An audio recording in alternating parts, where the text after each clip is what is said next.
There are two glasses of water sitting in front of you. One is labeled with what you are: unemployed, anxious, alone. The other is labeled with what you want to be: employed, confident, loved. You close your eyes, you imagine the shift, you drink from the second cup, and you pour out the first.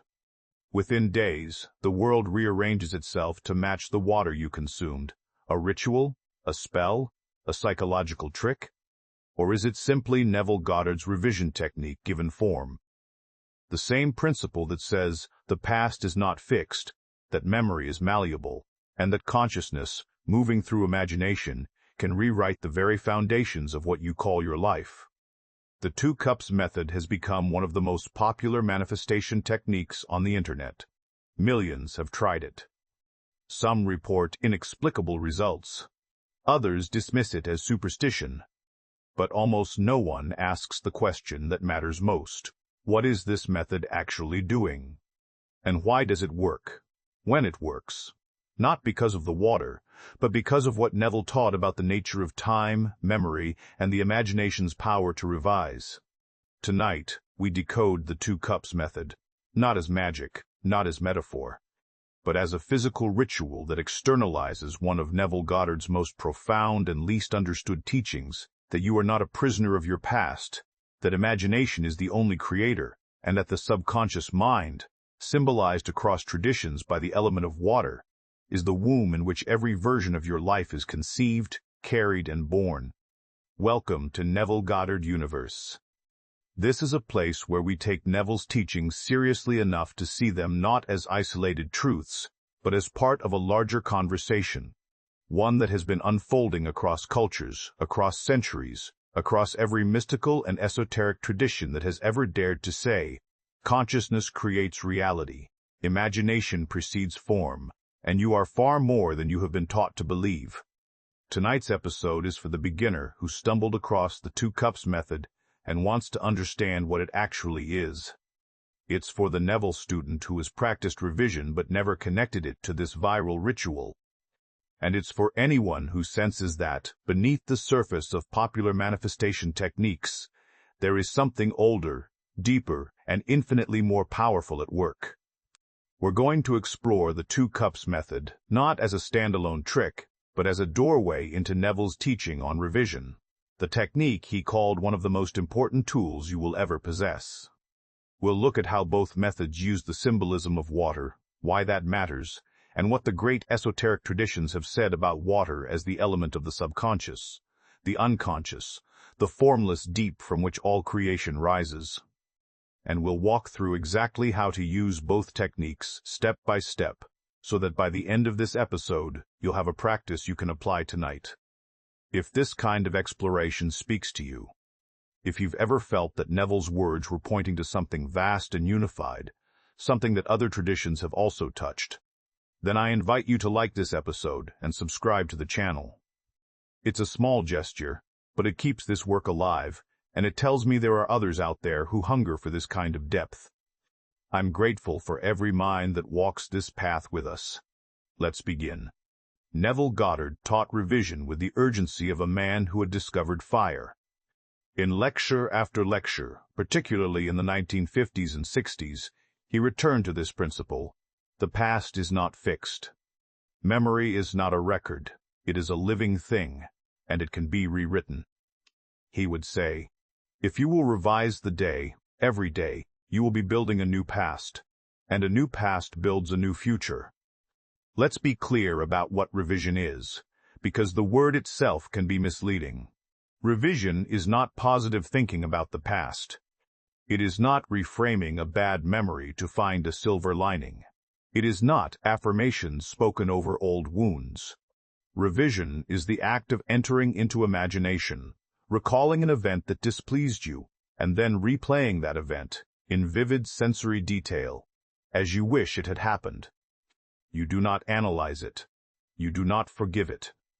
You re-experience it differently until the imagined version feels more real than the memory you carried before. Neville was explicit. The world is a mirror, forever reflecting what you are doing within yourself. If the world is mirroring a past you no longer want, then you must change the past. Not the physical past, that is gone, but the psychological past, the only past that has any power over you. He gave a simple example in his lecture, Pruning Shears of Revision, which I urge you to read if you have not already. A woman came to him distressed. She had been in an argument with her employer. Words had been exchanged. She felt humiliated, angry, trapped. Neville told her, "Tonight, before you sleep, replay the conversation. But this time, imagine your employer saying what you wish he had said. Imagine yourself responding with dignity and warmth. Imagine the encounter ending in mutual respect. Feel the relief. Feel the warmth. Fall asleep in that feeling." She did. The next day, her employer approached her, apologized, and spoke to her in almost the exact words she had imagined. He had no memory of the previous argument. To him, it had never happened. Now, you can call that coincidence. You can call it selective memory. Or you can accept what Neville insisted, that imagination, fused with feeling, creates fact. That consciousness is the only reality. That when you revise the past in imagination, you are not merely soothing yourself. You are collapsing one timeline and selecting another.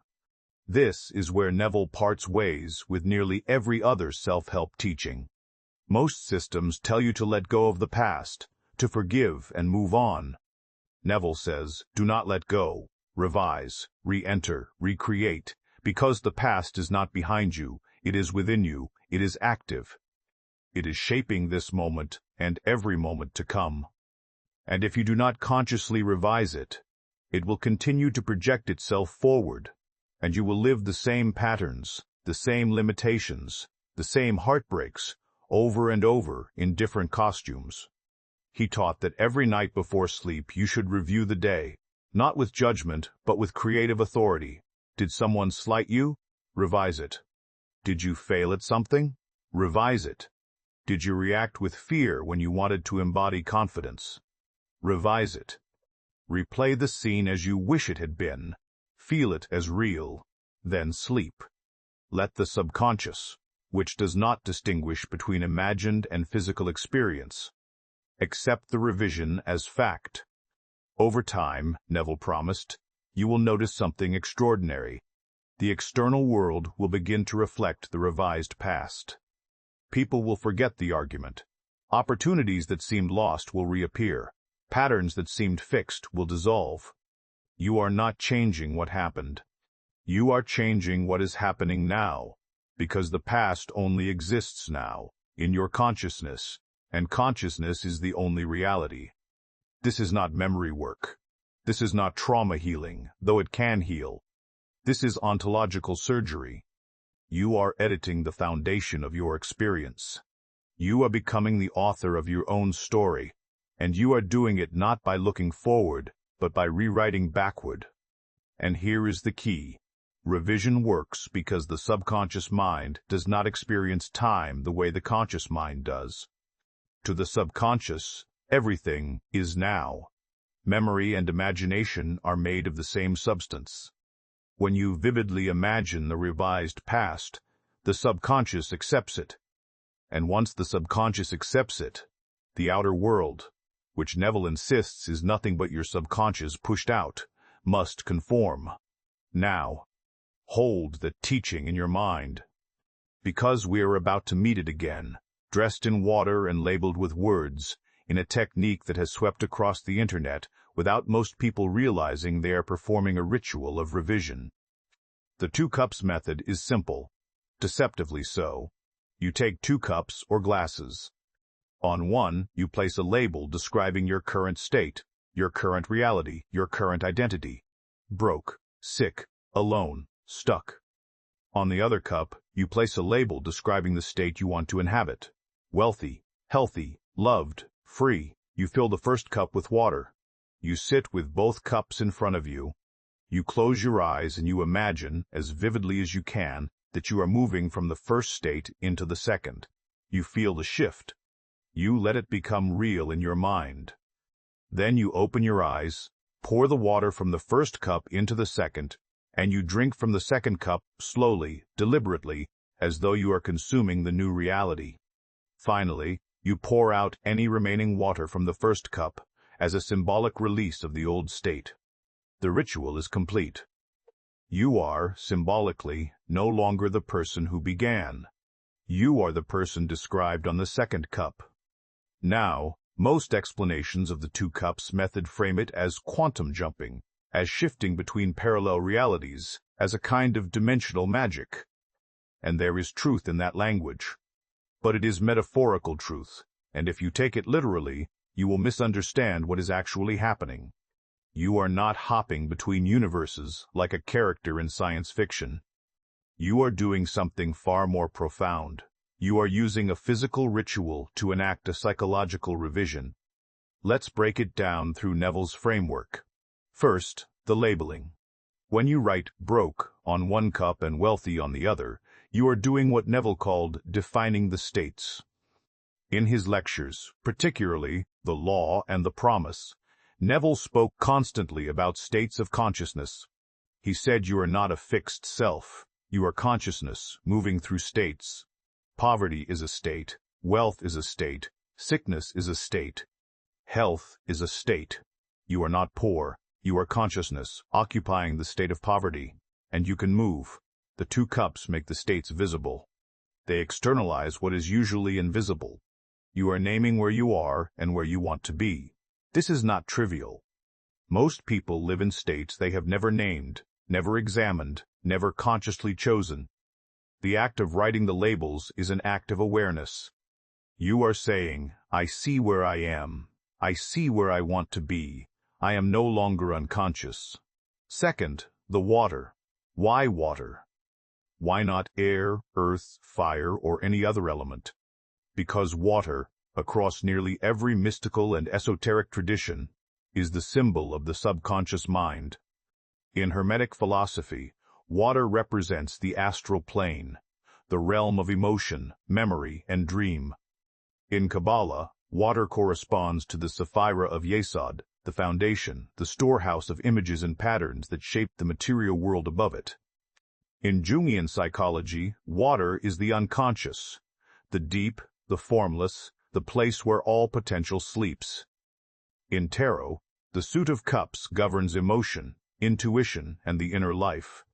In Genesis, the Spirit of God moves over the waters, the formless deep, before creation begins. Water is not chosen randomly. Water is the perfect symbol for the subconscious because it is receptive, shapeless, and impressionable. It takes the form of whatever contains it. It reflects whatever is above it. And it is the element into which seeds are planted, in which life gestates, from which all form emerges. When you pour water from one cup into another, you are enacting the movement of your consciousness from one state to another. You are telling your subconscious, in a language it understands, the language of symbol and ritual, that a transfer has occurred. You are no longer the person who was broke. You are now the person who is wealthy. The water carries the shift. The water is the medium of transformation. And then you drink. This is where the method becomes unmistakably Neville. When you drink the water from the second cup, you are consuming the new state. You are taking it into your body. Neville always insisted that feeling is the secret. You must appropriate the state. You must wear it. You must become it. Drinking the water is a physical act of appropriation. You are saying, with your body, this is mine, this is me, I am this now. The pouring out of the first cup. That is revision. You are releasing the old state. You are refusing to carry it forward. Neville taught that you must not return in memory to the old state. Once you have revised, once you have assumed the new, you must not go back and relive the old emotions, the old story, the old identity. Pouring out the first cup is a symbolic severance. It is a declaration, that version of me no longer exists. Now, here is what almost no one explains when they teach the two cups method. The technique works not because the water is magic, but because the ritual gives form to an inner movement that most people cannot sustain without a physical anchor. Neville taught that all you need is imagination. But imagination, for most beginners, is weak, diffuse, unconvincing. The 2 cups method gives imagination a script, a structure, a sensory experience. It makes the invisible visible. It makes the inner outer. And in doing so, it helps the beginner do what Neville always insisted upon: assume the feeling of the wish fulfilled. If you perform the ritual with full attention, if you genuinely imagine the shift while you are pouring, if you feel the new state while you are drinking, if you release the old state with finality when you pour out the first cup, then you are doing exactly what Neville taught. You are revising your identity. You are moving from one state to another. You are impressing the subconscious with a new pattern. And the subconscious, which speaks in symbol and image and feeling, receives the message. It does not ask if the water was blessed. It does not ask if the ritual was performed at the right moon phase. It asks only, did you feel it? Did you claim it? Did you become it? If the answer is yes, the subconscious goes to work. And the outer world, which is always and only the subconscious made visible, begins to shift. This is why some people perform the 2 cups, method and experience, radical, immediate changes, while others perform it and experience nothing. The difference is not in the water. The difference is in the depth of the assumption. The ritual is a doorway, but you must walk through it. You must mean it. You must, as Neville said, dare to assume it. Let's bring this into practice. I want to walk you through both the 2 cups method and Neville's classic revision technique, so that you leave this episode with something tangible, something you can do tonight. We'll start with the 2 cups method, because it is simpler and more structured. First, choose your 2 states carefully. Do not be vague. Do not write happy on one cup and unhappy on the other. Be specific. If you are revising your financial state, the first cup might say living paycheck to paycheck, and the second might say financially secure with surplus. If you are revising your emotional state, the first might say anxious and fearful, and the second might say calm and confident. The labels should name the state you are in and the state you are moving into as clearly and specifically as possible. Take 2 cups or glasses. Write or attach the labels. Fill the first cup, the current state, with water. Set both cups in front of you on a table where you can sit comfortably. Now, close your eyes. Take a few deep breaths. Feel your body. Feel the room around you. Then bring your attention to the state described on the first cup. Do not wallow in it, but acknowledge it.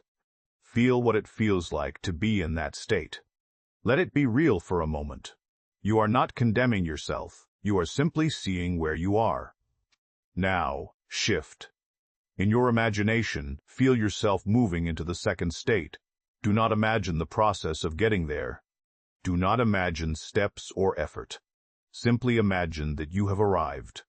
If the second cup says financially secure, feel what it feels like to check your bank account and see abundance. Feel the relief. Feel the freedom. If it says calm and confident, feel your body relaxed, your mind clear, your heart steady. Make the feeling as vivid as you can. This is not visualization alone. This is embodiment. You are trying on the new state like a coat. You are inhabiting it. When the feeling is real, and you will know when it is real because something in you will relax, will sigh, will say yes. Open your eyes. Pick up the first cup and slowly pour the water into the second cup. As you pour, say silently or aloud, I am no longer this, I am now this. Let the pouring be deliberate. Let it mean something. Then, lift the second cup to your lips and drink. Drink slowly. Feel the water entering your body. Feel yourself consuming the new state, taking it in, making it part of your flesh. This is not just water. This is the state itself, made liquid, made receivable. Drink it all if you can, or drink as much as feels right. Finally, take the first cup, now empty or nearly so, and pour out any remaining water into a sink or onto the ground outside. As you do say, this is finished. I release it. It no longer exists in me. Let the water go. Do not hold on. Do not look back. The ritual is complete. You are no longer the person described on the first cup. You are the person described on the second. Walk away from the table as that person. Do not return to the ritual obsessively.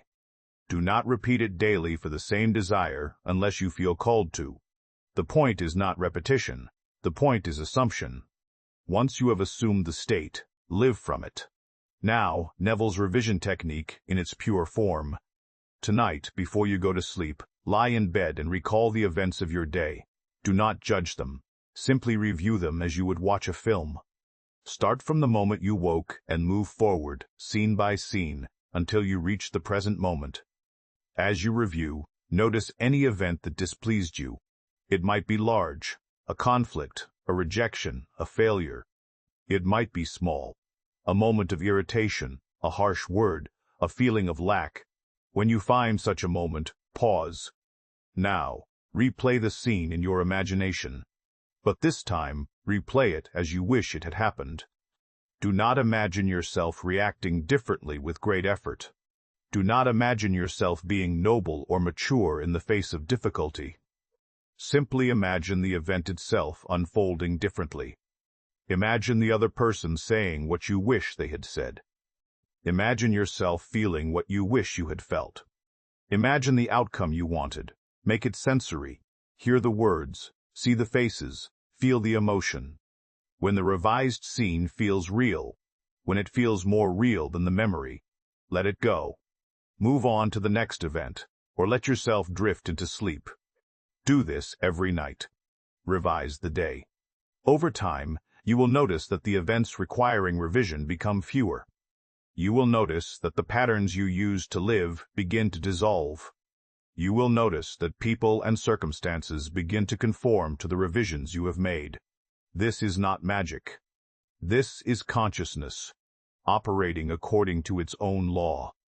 If you want to go deeper, you can revise events from your past, not just from today, but from years ago. Neville taught that you can revise your childhood, your relationships, your failures, your traumas. You do it the same way. Enter into the memory.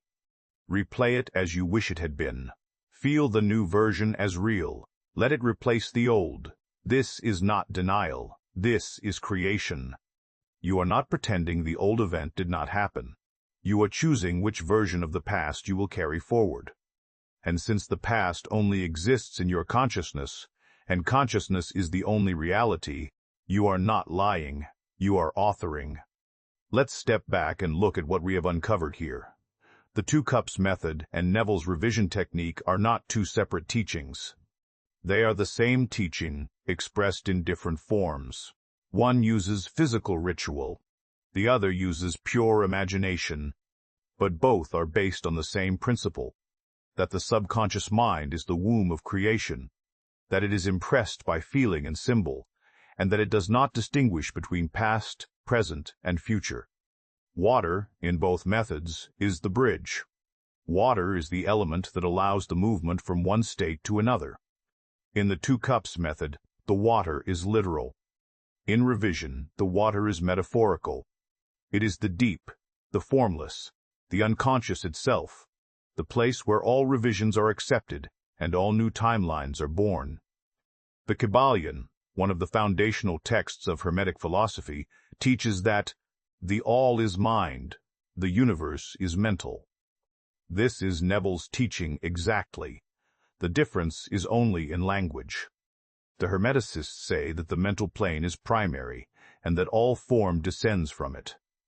Neville says that consciousness is the only reality, and that the outer world is pushed out from within. Same truth, different words.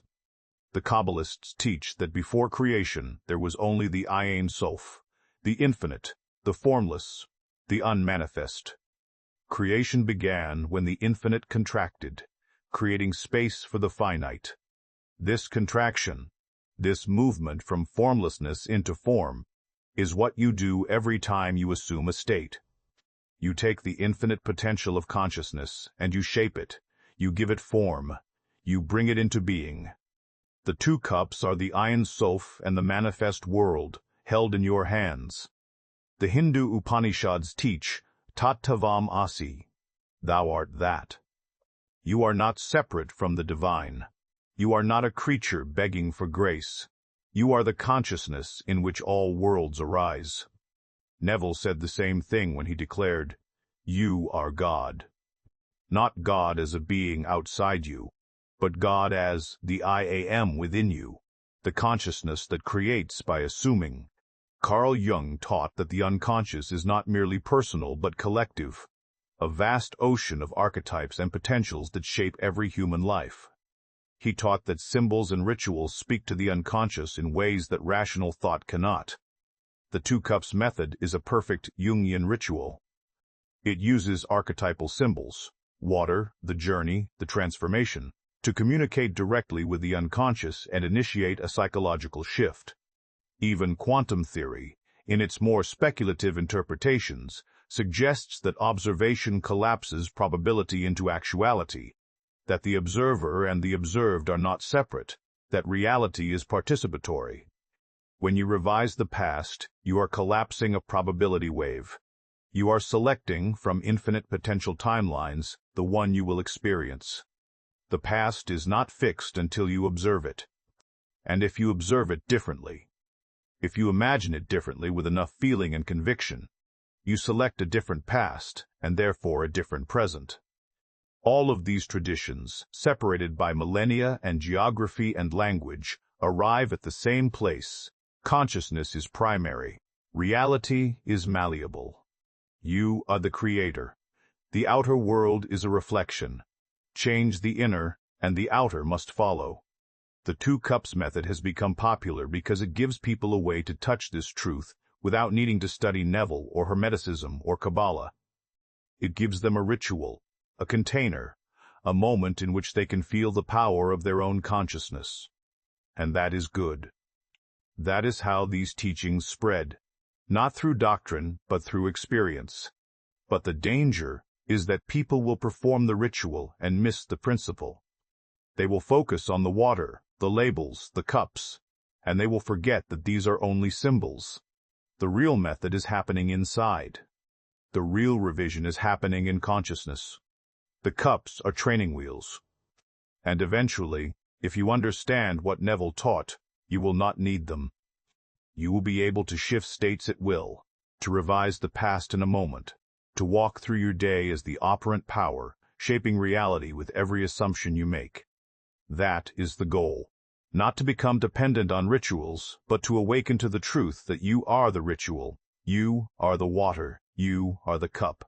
You are the one who pours, who drinks, who releases. You are consciousness itself, playing every role. And so we return to the two cups sitting on the table. One labeled with the past you have carried, one labeled with the future you will become. The method is simple. But simplicity is not the same as ease. Because to truly perform this ritual, whether with water and cups or in the silence of your own imagination, you must be willing to let go of the story you have told yourself about who you are and what is possible. You must be willing to revise not just an event, but an identity. You must be willing to drink from a cup you have never tasted and trust that the water will sustain you. Neville Goddard spent his life teaching one truth in 1,000 forms. You are not at the mercy of the world. You are the world. Consciousness is the only reality. Imagination creates reality. Feeling is the secret. And the past, which seems so solid, so unchangeable, so heavy with consequence, is nothing more than a pattern in your mind, and patterns can be rewritten.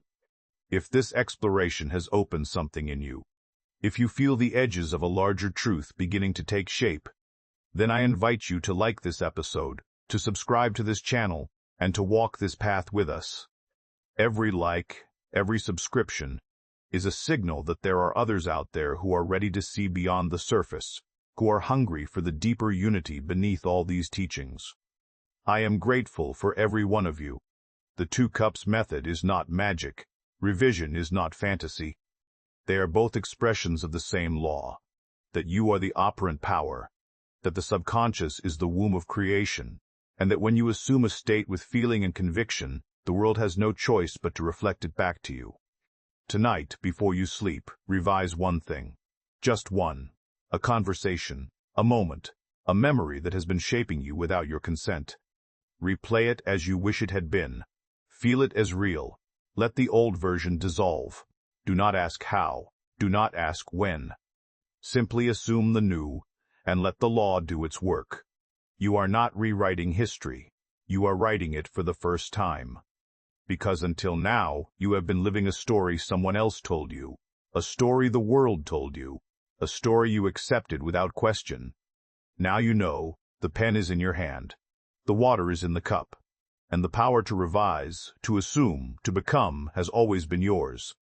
All you have to do is drink.